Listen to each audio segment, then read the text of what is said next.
বড় ভাই বড় শিক্ষিত হওয়ার স্বপ্ন বাদ দিয়া মা বাবার খেদমতে চলে গেল, কাজ করে। আর কয় আমার ছোট ভাইরে মানুষ বানাই, আমি কাজ করে করে ছোট ভাইয়ের খরচ দিব। ছোট ভাইরে কষ্ট করে করে মানুষ বানাইছে, কিন্তু বহু ছোট ভাই বড় ভাই মানুষ হইতে পারে না, শিক্ষিত না হয় ছোট ভাইরে বানাইছে। ছোট ভাই এখন চাকরি করে, বড় ভাইয়ের খবর নেয় না। ঈদের সময় এখন বিয়া করি না, কত আনন্দ, চাকরি করে, টাকার অভাব নাই। একই জায়গার এক পার্শ্বে বড় ভাইয়ের ছোট একটা ভাঙা ঘর, বড় ভাইয়ের ভাঙা ঘর। ঈদের বাজার লইয়া যখন গোপনে ঘরে আইয়া স্ত্রীরে কয় জামা কাপড় গুলো সন্তানেরে দাও, তুমি নাও। বড় ভাই তো জানালা দিয়া তাকায় দেখছে ছোট ভাই আসছে, কিন্তু বড় ভাই রে জিগায় না। বাচ্চারে কি আর কন্ট্রোলে রাখা যায়? ও দৌড় দিছে, কাকা আছে। দৌড়াইয়া গিয়া দেখে ওর চাচতো ভাই নতুন জামা পইরা কত আনন্দ করে। ও একটা দৌড় দিয়া কয় আব্বু আমারে জামা দিবা কবে? বাবা এই কথা শুইনা চোখের পানি ছেড়ে কান্না করে আর বুকে জড়ায় কয় বাবা কাঁদিস না, আল্লাহ যেদিন তৌফিক দিবে সেদিন তোরে জামা কাপড় দিবে। এমন নিমক হারাম বড় বাইরে জিগায় না, কোনো খোঁজ খবর নেয় না, কিন্তু বড় ভাই বাবার সমতুল্য, এত দূরে দূরে রাখে বড় ভাইরে। ছোট ভাই হঠাৎ করে রাতে 3টায় টেলিফোন আসছে। কে তুমি? বলে ভাইয়া আমি তোমার ছোট ভাই। এই রাত্রে কেন ফোন? আমারে চৌরাস্তায় একদল গুন্ডারা আমারে ধরছে। বড় ভাই কাঁচা ঘুমের মধ্যে একটা লাফ দিয়ে দৌড় দিছে, আয় দাঁড়া আমি আসতেছি। বড় ভাই কষ্টের কথা মনে রাখে না, একটা দৌড় দিয়া সামনে গিয়া এভাবে হাত বের করে বুকটা দিয়া কয় যত মার মারতে চাও আমারে মার, আমার ছোট ভাইয়ের গায়ে হাত দিবি না। কারণ ওর প্রস্রাব আমি গায়ে লাগাইছি, ওর প্রস্রাব আমি গায়ে লাগাই ওরে বড় বানাইছি, না খাইয়া ওরে খাওয়াইছি। আমারে মার, ওরে মারবি না। তাহলে ভাই ভাইয়ের জন্য কতটা আপন আল্লাহ বুঝায় দেয়। কিয়ামতের দিন এত কলিজার আপন ভাইটাও কোনো পরিচয় দিবে না, পালাতে থাকবে। তাহলে মা বাবা তো আরো দূরে। ও আল্লাহর বান্দারা, ইউসুফ আলাইহিস সালাম ভাইদের ষড়যন্ত্রে পড়িয়া বাবার থেকে আলাদা হয়ে গেল। সবাই বাবারে খেলার নাম বইলা ইউসুফ নবীরে নিয়ে গেল। বাবায় ছাড়তে চায় না, কিন্তু কলে কৌশলে আটকাইয়া যখন নিয়ে যায়, ইয়াকুব নবী চোখের পানি ছেড়ে কান্না করে। বাবার চোখের আড়াল থেকে যখন দূরে সরে গেল, 10টা ভাই ইউসুফের বাবার চোখের সামনে কোলে নিছে। যখনই বাবার চোখ আড়াল হয়ে গেছে, তখন মাটিতে ফালায় কয় এবার হাইটা যা, কোলে নেওয়া হবে না। নিতে নিতে জঙ্গলের ভেতরে এক ভাই মারে, আর এক ভাইরে কয় এবার তুই মা। ওই ভাইদের মধ্যে যিনি বড় তার নাম ইয়াহুদা। বড় ভাই কয় ওরে মারিস না, ও ছোট মানুষ ওরে মারিস না। ইউসুফ বড় ভাইয়ের দিয়ে তাকায় আর কাঁদে। ওরা মারে আর কয় তোরে এখন মারতেছি, তোর কোন বাবায় ফিরাবে? যখন বড় ভাই বাধা হয়ে দাঁড়ায় গেল, অন্য ভাইরা কয় তোমারও মারব। ভাই চুপ হয়ে গেছে। কূপের কিনারায় নিয়ে জামা খুলিয়া যখন ইউসুফের রশি দিয়া বাঁধে ভিতরে ফালাবে কূপের মধ্যে, ইউসুফ নবীরে যখন ফালায় অন্ধকার ময়লা পানির ভেতরে, আমার আল্লাহ বরদাস্ত করতে না পেরে বলে, জিবরাইল যাও, আমার ইউসুফের বস্ত্র যেন না খুলে জান্নাতি একটা জামা নিয়ে পরায়া দাও, আর নিচে পাথর দেও, ময়লা পানি যেন ইউসুফের গায়ে স্পর্শ না করে, ইউসুফ পাথরের উপরে দাঁড়ায়া যাবে। ওরা রশি দিয়া বেঁধে যখন ভেতরে ছাড়ছে, কিছু দূর যাওয়ার পরে উপর দিয়া রশি কেটে দিয়েছে। হাম কইরা পইরা পাথরের উপরে ইউসুফ দাঁড়ানো, জান্নাতি জামা পরা, আর আলো তো লাগবে না। ইউসুফ নবীর চেহারায় পুরো অন্ধকার, খুব আলো হয়ে গেছে। শুনিদা কায় বুয়াদ মানন্দ দিদা তোরা দিদা ওয়া ইউসুফ শুনিদা। সবাই চলে গেল। কৃত্রিম রক্ত লাগায় বাবানে ধোকা দিছে, আপনারা জানেন। বাবায় তো বুঝে ফেলছে, আল্লাহ স্বপ্ন যোগে আগেই জানায় দিছে এই ষড়যন্ত্র চলে। বাবায় বলে না 10 ভাইয়ের কারণে ষড়যন্ত্র। সবাই আনন্দে আছে, ইউসুফের তো বাগে খেয়ে ফেলছে, কিন্তু ফাঁকে ফাঁকে ফাঁকে ফাঁকে 9 ভাই আর খবর নেয় না। বড় ভাই ফাঁকে ফাঁকে যায়, খবর নেয়। হালকা পাতলা নাস্তা নিয়ে ইউসুফের রশি দিয়া ভেতরে দেয়। হঠাৎ একদিন আইসে দেখি কূপের মধ্যে ইউসুফ নাই। ওই ব্যবসায়ীরা আইসে রে বালতি নিয়ে পানি উঠাবে, ইউসুফের পায়া নিয়ে গেছে, কাফেলার মধ্যে নিছে।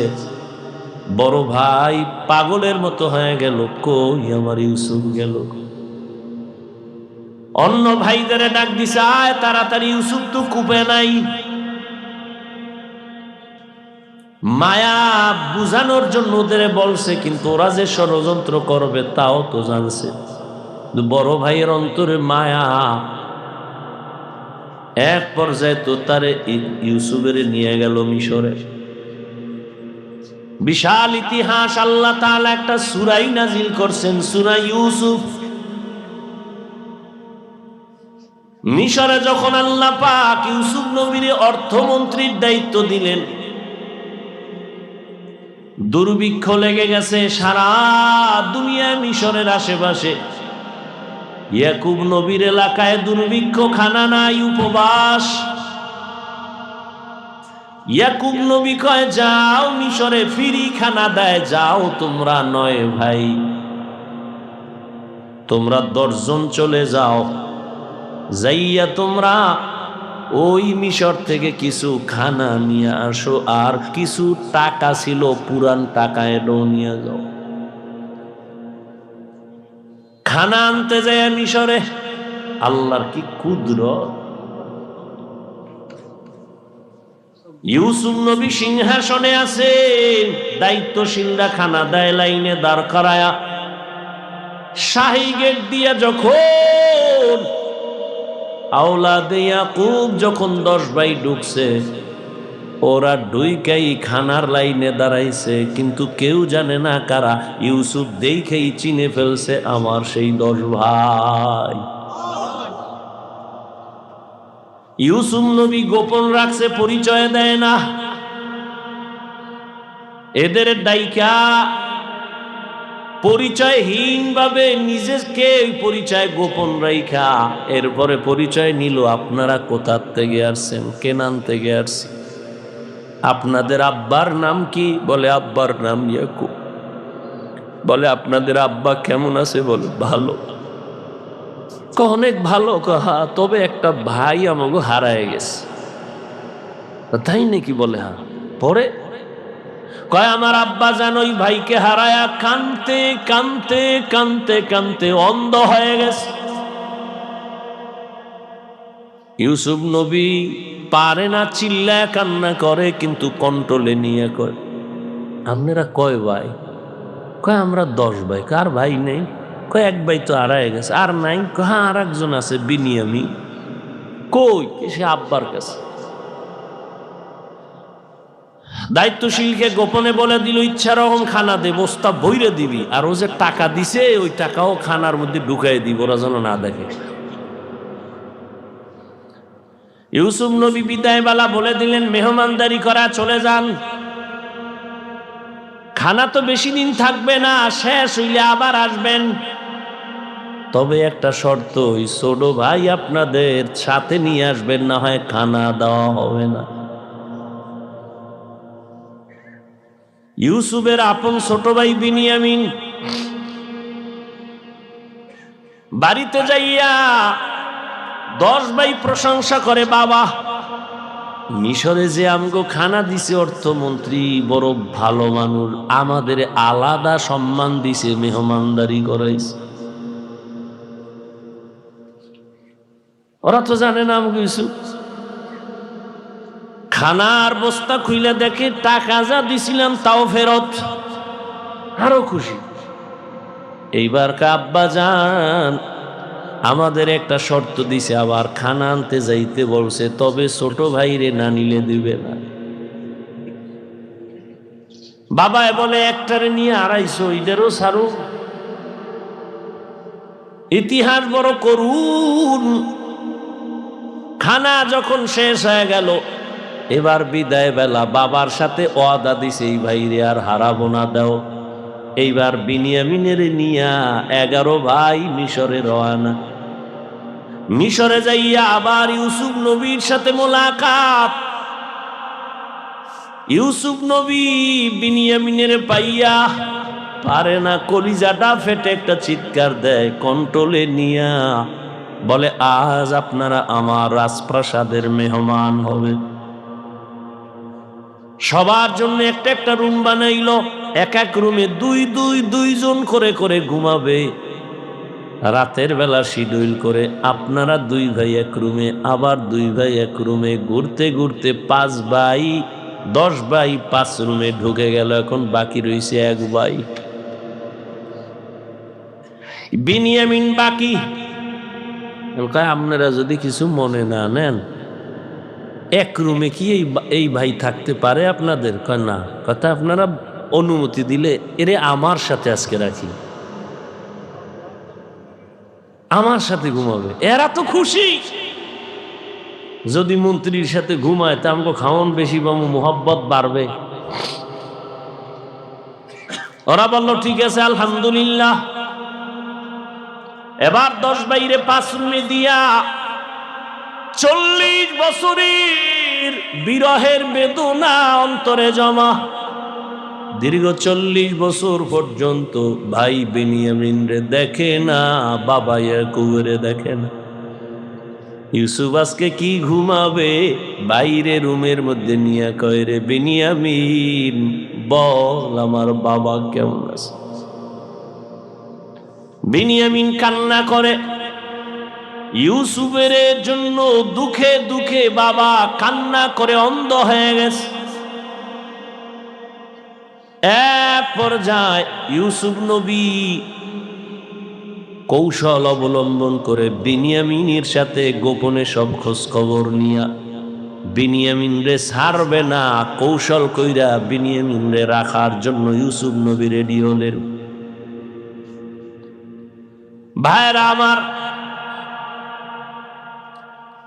10 ভাইরে আবার খানা দিয়া বিদায় করেছেন। ইউসুফ নবী বিনিয়ামিনকে রেখে দিলেন, নিয়ম অনুযায়ী একটা কৌশল করেছেন, ওটি বলার সময় নাই। শেষ পর্যায়ে পরিচয় ইউসুফ দিয়া কয়, আমারে চিনবা না, আমি তোমাদের সেই হারানো ভাই ইউসুফ। কান্নাকাটির এক অবস্থা। বলে আজ আমি তোমাদের উপরে কোনো প্রতিশোধ নিব না, যাও আমার বাবারে সালাম জানাও, আর আমার একটা জামা আছে জামাটা নিয়ে যাও।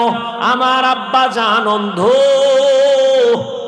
ওই জামাটা আমারে আল্লাহ জান্নাত থেকে পাঠাইছেন, কূপের মধ্যে যে জামা পরছিলাম ওই জামাটা নিয়ে যাও, আর আমার আব্বাজানের চোখের মধ্যে লাগাইলে আব্বাজানের অন্ধ চোখ ভালো হয়ে যাবে।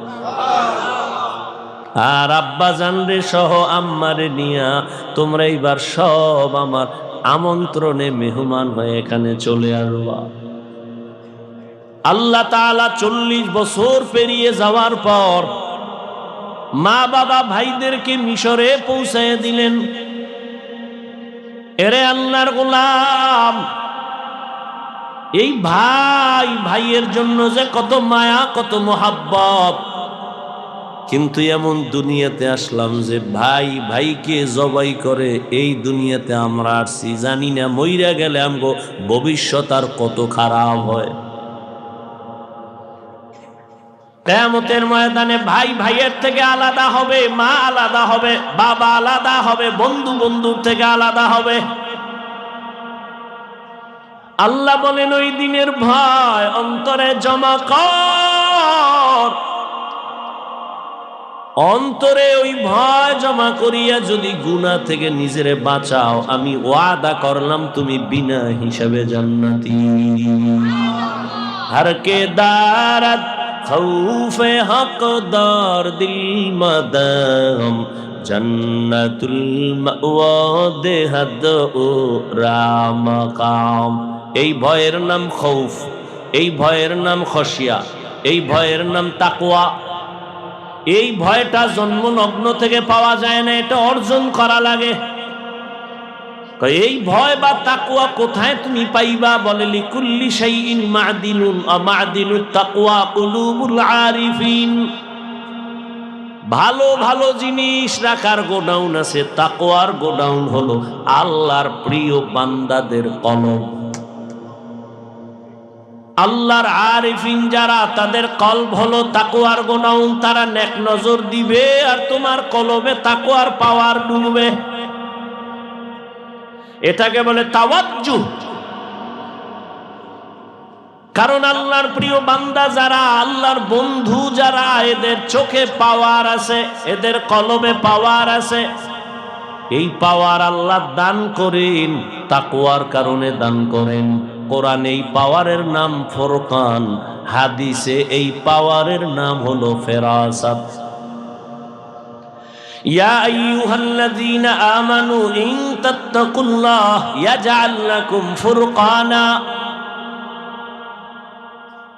মুমিন তাকওয়ার উপরে মুজাহাদা করো, আল্লাহ দয়া করে তোমাকে ফুরকান নামের পাওয়ার দান করবেন। মা মা'নাল ফুরকান হুয়া নূরুম মিন ইলাহি। আল্লাহর দেওয়া একটা নূরের আলো। ওই আলোটা যখন পাবে, ওই আলো দিয়া মা ফুররিকা বিহি বাইনাল হাক্কি ওয়াল বাতিল। আল্লাহর দেওয়া নূরের আলো দিয়া হক বাতিল আলাদা করে বান্দা হকের দিকে অগ্রগামী হয়ে যাবে।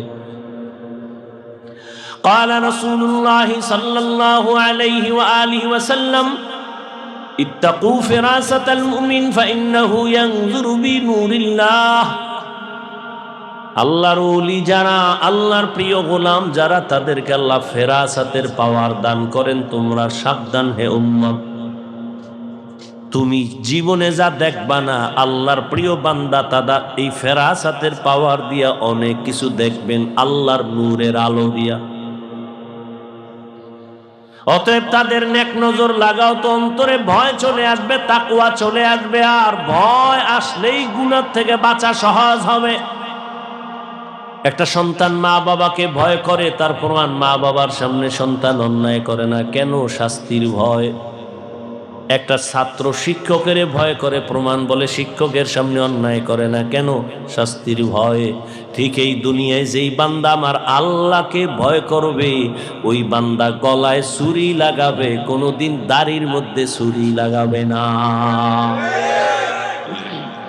وَأَمَّا مَنْ خَافَ مَقَامَ رَبِّهِ وَنَهَى النَّفْسَ عَنِ الْهَوَى فَإِنَّ الْجَنَّةَ هِيَ الْمَأْوَى।